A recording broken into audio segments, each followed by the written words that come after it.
I am Samriddhi Chandak, currently pursuing MBBS from Dr. Rajendra Gode Medical College, and my NEET score is 570, out of which individual score for physics is 132. Now talking about my NEET journey, so firstly to how I came here, I got to know about the classes from one of my relative. Obviously sir का बहुत नाम था physics के लिए, so me and my parents बहुत doubts थे हम लोगों को कि रिपीट अटेम्प्ट लेना नहीं लेना and all. So we thought कि एक बार डिस्कस करते हैं from the teachers.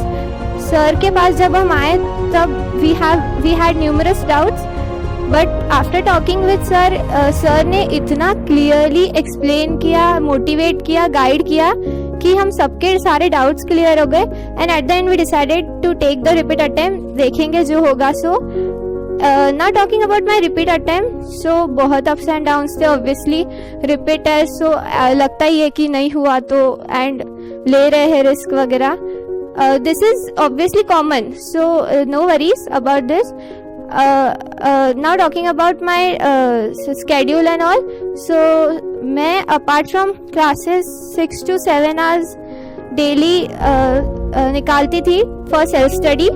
And sir के टेस्ट एंड ऑल के बारे में इफ वी डिस्कस, तो सर इतने टेस्ट लेते थे कि जो which we call as exam phobia वो था ही नहीं हम लोगों को.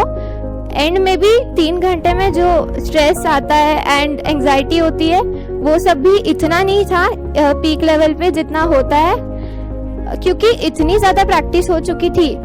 एग्जाम्स के 3 महीने पहले से मॉक टेस्ट चल रहे थे, इंडिविजुअल टेस्ट चल रहे थे, जो हमारे वीक टॉपिक्स है जिसमें वी नीडेड टू वर्क, उस पर न्यूमरस टेस्ट चल रहे थे कि वो लास्ट तक डर रहा ही नहीं अंदर. बेसिकली मेरे फिजिक्स में मैग्नेटिक वाला पार्ट बहुत पुअर था, like I was very weak in that. So sir self personally attention देते थे, जो डाउट्स है सर वही के वही क्लियर करते थे. सर ने कितने सारे टॉपिक्स तो मुझे 5-5, 6-6 बार भी पढ़ाए हैं.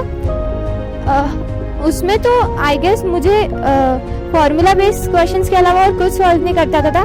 सर ने बेसिक से मुझे सब क्लियर किया है. एग्जाम तक आई गेस 2 बार मेरी पूरी डीसी माइंडर सॉल्व हो चुकी थी आई गेस कि. And now talking about distractions and all, so वो तो हम पे डिपेंड करता है हमें किस पे फोकस करना है and all.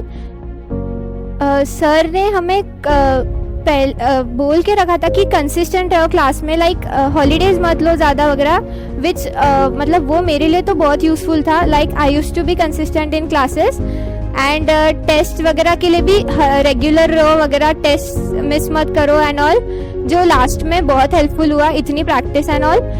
Sir PYQ solve करवाते थे, रेगुलर टेस्ट लेते थे एंड टेस्ट के बाद कंपल्सरीली टेस्ट एनालिसिस तो कराते ही थे. लाइक वो सबसे ज़्यादा इंपॉर्टेंट चीज़ थी कि आप आपके मिस्टेक्स रेक्टिफाई करो, क्या हो रहे हैं एंड ऑल. लाइक सिर्फ टेस्ट सॉल्व करना is not important. And sir का इतना गाइडेंस एंड सपोर्ट था, लाइक मैं बहुत सी बार डिस्टर्ब रहती थी एंड डिसअपॉइंट रहती थी मार्क्स एंड ऑल कम आने की वजह से वगैरह, कि होगा कि नहीं, इस बार भी नहीं हुआ एंड ऑल. तो सो सर कंसिस्टेंटली मोटिवेट करते रहते थे कि लगता था कि हाँ हो जाएगा, अब कर लेंगे, नेक्स्ट में तो बेस्ट करेंगे. So I wanted to thank sir a lot for all this motivation and guidance and support. Sir अगर आपका मोटिवेशन नहीं रहता तो शायद नहीं होता था. So thank you so much sir.